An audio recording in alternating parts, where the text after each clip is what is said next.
Hello everyone, स्वागत है आप सभी लोग का फिर से एक नए वीडियो में। And my name is Amar and I welcome all of you with a big heart on speak Angrezi, जहां आप सीखते हैं how to speak English. Friends, जो आज का हमारा वीडियो होने वाला है, इसमें मैं आपको 3 ऐसे कमाल के वर्ड्स बताने वाला हूं जो आपके डेली कॉन्वर्सेशन में बहुत ही यूजफुल होने वाला है। ये जो तीनों वर्ड्स होंगे, हमें से बहुत सारे लोग अपने आम भाषा में यानी कि डे टू डे लाइफ में कहीं ना कहीं बोल देते हैं एंड अनफॉर्चुनेटली हमें इनकी इंग्लिश मीनिंग नहीं पता होता है। हमारा सबसे पहला वर्ड जो हम जानने वाले हैं वो है कि हम अय्यास औरत को क्या कहते हैं, और दूसरा वर्ड है हमारा कि हम कई बार बोलते हैं कि वो हमारा हमनाम है, यानी कि वो मेरा हमनाम है, तो हम हमनाम को इंग्लिश में क्या कहते हैं।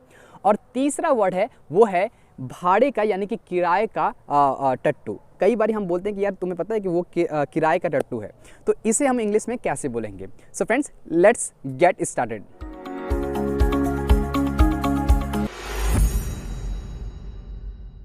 सो फ्रेंड्स, हमारा सबसे पहला वर्ड है वो है अय्यास औरत।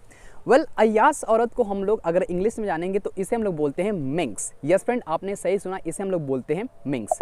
मिंक्स का मतलब बोले तो कई सारे हमारे आसपास कुछ मतलब आप देखे होंगे कुछ ऐसे लेडी होती हैं जो अपनी पर्सनालिटी के अकॉर्डिंग, या आप कह सकते हैं अपने अदाओं के अकॉर्डिंग, दूसरों को अपने तरफ अट्रैक्ट यानी कि मोहित कर लेती हैं।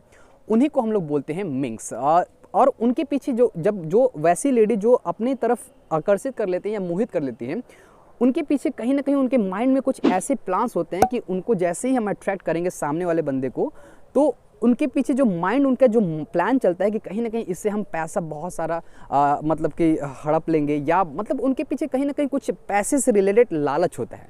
तो वैसे ही लेडी को हम लोग बोलते हैं अय्यास औरत। ओके, तो उसे हम लोग इंग्लिश में बोलते हैं मिंक्स। यस फ्रेंड, आपने बिल्कुल सही सुना। Please repeat after me, it is MINX, minx. Example के लिए, the lady who is living beside the mall is minx, यानी कि जो लेडी है जो मॉल के बगल में रह रही है वो क्या है, एक मिंक्स है, यानी कि अय्यास औरत है। So friends, try to use this word मिंक्स।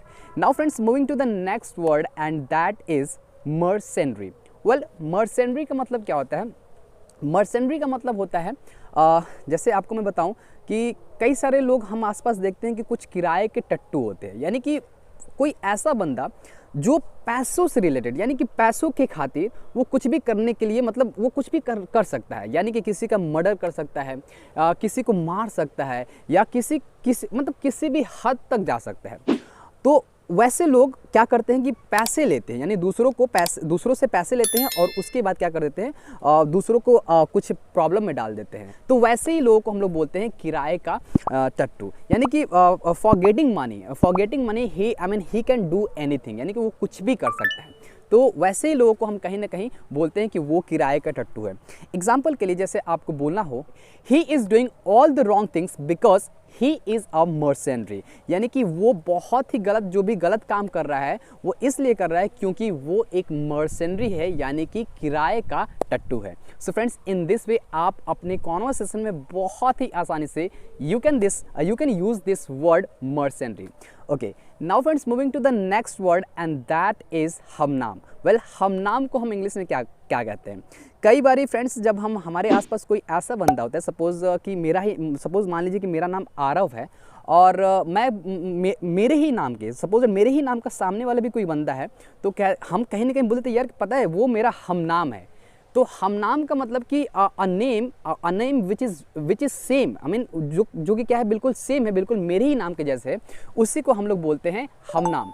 और इसकी इंग्लिश होती है नेम सेक। यस फ्रेंड, आपने बिल्कुल सही सुना, इसे हम लोग इंग्लिश बोलते हैं नेम सेक, और नेम सेक का ही हिंदी होता है हमनाम। एग्जाम्पल के लिए, the boy who is in the class is my name सेक, यानी कि जो बॉय है, यानी कि जो लड़का है क्लास में, वो मेरा नेम सेक है, यानी कि मेरा हमनाम है। सो फ्रेंड्स, इस तरीके से आपने सीखा 3 वर्ड्स। नंबर 1 था हमारा मिंक्स, और दूसरा था हमारा मर्सेनरी, और तीसरा जो हमारा वर्ड था वो था हमारा namesake. So friends, try to use this all words in your conversation. और हम में से मैक्सिमम लोगों को इस टाइप के जो वर्ड्स होते हैं नॉर्मली नहीं पता होता है। So friends, try to use this all words in your conversation, definitely you would be able to speak English fluently. तब तक के लिए friends, bye bye, take care, see you next video. Till then, keep practicing as much as you can, and I always say, if you want to speak English fluently, do only one thing, and that is stop wishing start speaking.